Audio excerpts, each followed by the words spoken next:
सातवाहन सातवाहन साम्राज्य, जिसके बारे में आज मैं आपको द नॉलेज टैबलेट में बताऊंगा। देखिए इस मैप को, देखिए कहां कहां सातवाहन का राज्य फैला हुआ था। चलिए अब बढ़ते हैं और समझते हैं। ये पार्ट 1 है इस वीडियो का। इसमें मैं आपको सातवाहन के ओरिजिन के बारे में बेसिकली बताऊंगा। Date and place of origin of the Satvahans as well as the meaning of the dynasty's name are a matter of debate among historians. अर्थात सातवाहन नाम जो इस डायनेस्टी का पड़ा हुआ है ये अपने आप में एक डिबेटेबल टॉपिक है। कहाँ ये डायनेस्टी एक्चुअली में ओरिजिनेट हुई, कब ओरिजिनेट हुई, इस तक पे अलग अलग स्कॉलर्स का अलग अलग कहना है।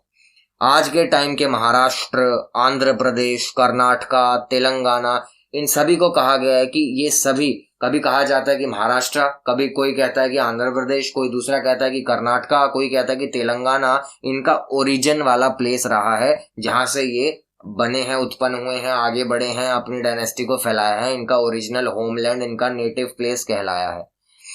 सातवाहन यानी कि देखा जाए तो 7 यानी कि 7 व्हीकल्स, वह वाहन कौन से उस टाइम के हिसाब से चैरियट क्या हो गए आपके जो रथ होते थे वो, या फिर 7 घोड़े। घोड़ा अपने आप में एक वाहन होता है, तो उस टाइम के तो लोग यूज करते थे उसको। तो 7 घोड़े एक चैरियट में अगर लगे हों, जैसा कि हमारे सूर्य देव जो है, सूर्य भगवान के रथ में लगे होते हैं 7 घोड़े, तो अगर हम इस कंसिडरेशन से बात करते हैं तो ये तो सूर्यवंशी हो गए, और पिक्चर वाले सूर्यवंशी की बात नहीं कर रहा हूं। सातवाहन का मतलब ये भी हो सकता है जो लायन को, शेर को अपने व्हीकल की तरह यूज करते हो। इसका मतलब ये भी हो सकता है एक स्विफ्ट, काफी स्मूथली और तेज भागने वाला घोड़ा, बढ़िया एकदम। बहुत सारे रूलर्स इस डायनेस्टी के ऐसे हैं जिनके नाम में सतकर्णी लगा हुआ है, जो सातवाहन का ही पर्यायवाची है। तो सतकर्णी वाले राजा कभी आपके पेपर में आ जाए या कोई पूछ ले कि ये सतकर्णी वाला राजा कौन है, तो आप कहोगे सातवाहन डायनेस्टी का। उसके आगे पुराणों में एक शब्द यूज किया गया है, आंध्र भृत्या। आंध्रा शब्द आ गया, सातवाहन के लिए पुराणों में यूज किया गया है। तो आंध्रा शब्द आने का मतलब है कि अगर हम इनकी एथनिसिटी को, जहां से ये बिलोंग करते हैं, जो इनका कल्चर है वो देखें, इनकी टेरिटरी को समझें, तो आंध्रा पे फोकस करके हम लोग तो आंध्र प्रदेश वाली साइड पे फोकस कर देंगे। ऑल्दो डायनेस्टी के खुद के जो रिटन रिकॉर्ड्स हैं, जो चीजें लिटरेरी सोर्सेज में मिली हैं इस डायनेस्टी की, उसमें आंध्रा शब्द का इस्तेमाल नहीं हुआ।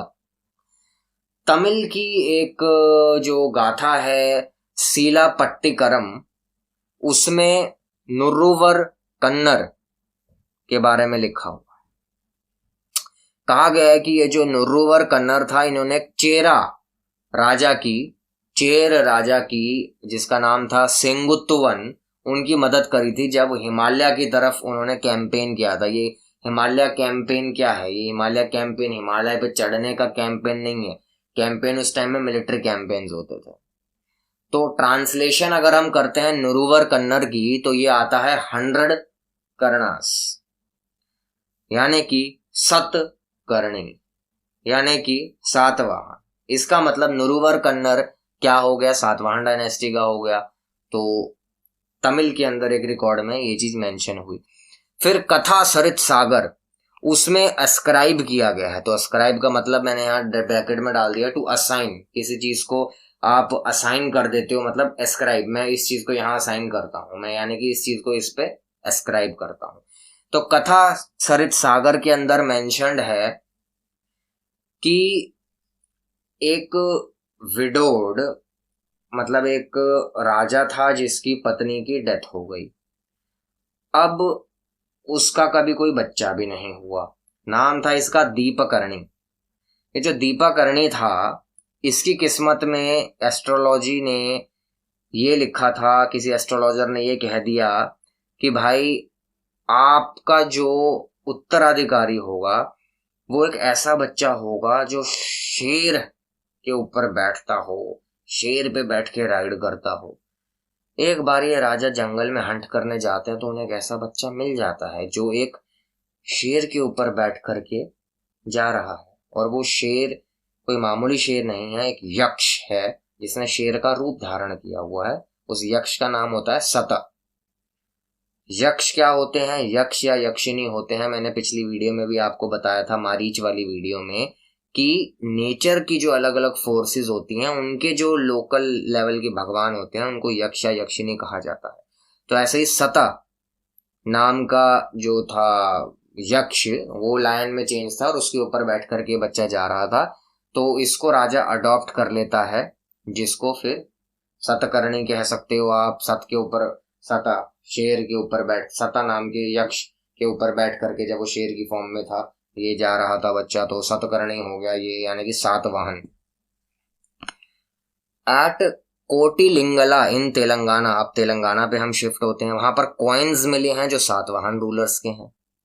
एक कॉइन सातवाहन प्रिंस शक्ति कुमार का मिला है, जो कि चौथी जनरेशन में आता था सातवाहन डायनेस्टी के। लेकिन ये कहाँ मिला है? कुरनूल में। और कुरनूल कहाँ है? आंध्र प्रदेश में। तेलंगाना में भी कॉइन मिल रहा है, आंध्र प्रदेश में भी कॉइन मिल रहा है, तो तेलंगाना वाले कह सकते हैं हमारे ओरिजिन के हैं, आंध्र प्रदेश वाले कह सकते हैं हमारे ओरिजिन के हैं। आंध्रा की ट्राइब्स, अब देखिए जो आंध्रा पुराण में मेंशन कर दिया गया है, आंध्रा की सातवाहन डायनेस्टी को आंध्रा शब्द से रिप्रेजेंट किया गया है पुराण के अंदर, अभी बताया था मैंने। तो आंध्रा ट्राइब के बारे में और क्या डिस्क्रिप्शन अवेलेबल है वो समझिए। आंध्रा ट्राइब्स ओरिजिनली तो एकदम नॉर्थ वाली साइड में यमुना रिवर के किनारे पर बसा करती थी, धीरे धीरे साउथ जाने लगी, वहां किंगडम बनाने लगे, शहर बनाने लगे। फिर पैठान यानी कि प्रतिष्ठनापुरम पैठान इनकी कैपिटल बना। ये थे सातवाहन किंग, यही लोग आगे जाकर के सातवाहन कहलाए, यानी कि कहाँ से आए? यमुना नदी के किनारे नॉर्थ से आए हैं, फिर साउथ में चले गए हैं।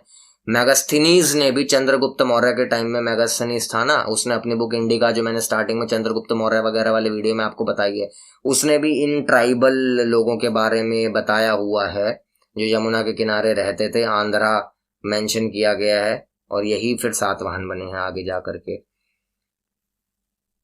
Early Satavahana period inscriptions have been found in Maharashtra. अब देखो बिल्कुल अर्ली, जब स्टार्टिंग में सातवाहन की डायनेस्टी का हिसाब किताब मिलता है, प्रूफ्स मिलते हैं, उसी टाइम पे इनके इंस्क्रिप्शंस कहाँ मिल रहे हैं? महाराष्ट्र में। तो महाराष्ट्र वाले कहेंगे यार ये तो हमारे यहाँ के ओरिजिनल हो गए।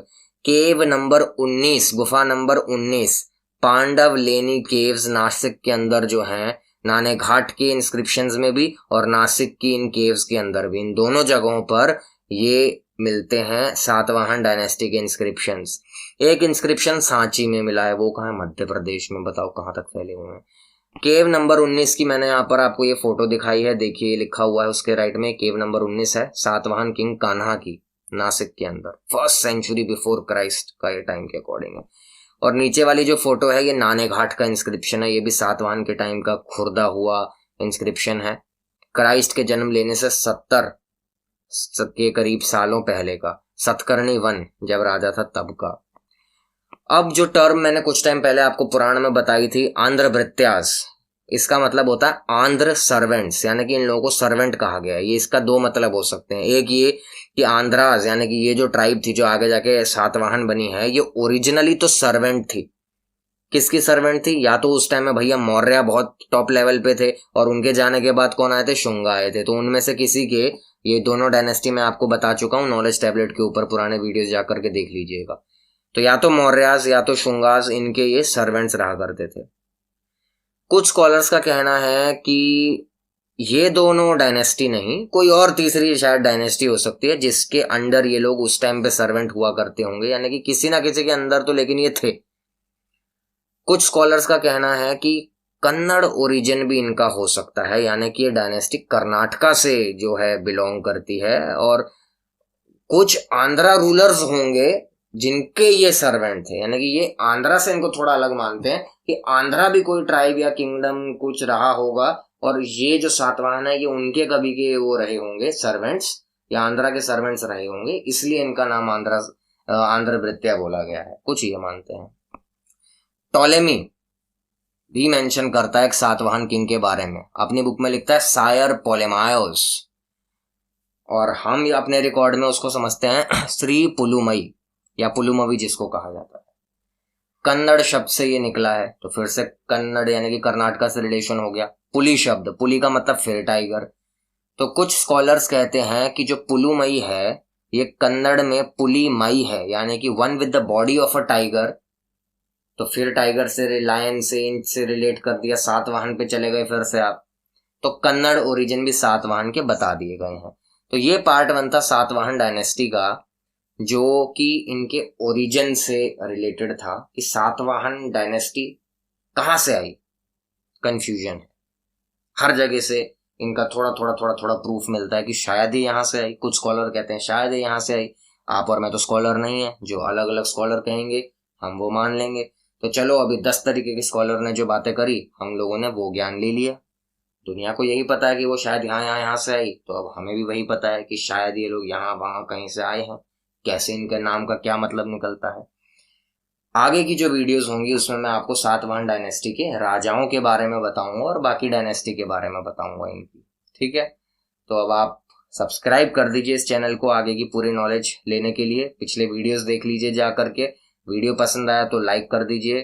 कमेंट करके बताइए आप लोग आगे क्या चाहते हैं। मैं बीच बीच में अलग टॉपिक के वीडियोस भी आपके लिए लाऊंगा, जैसे मारिच का वीडियो लाया था। शेयर करना मत भूलिए। नॉलेज लेते रहिए।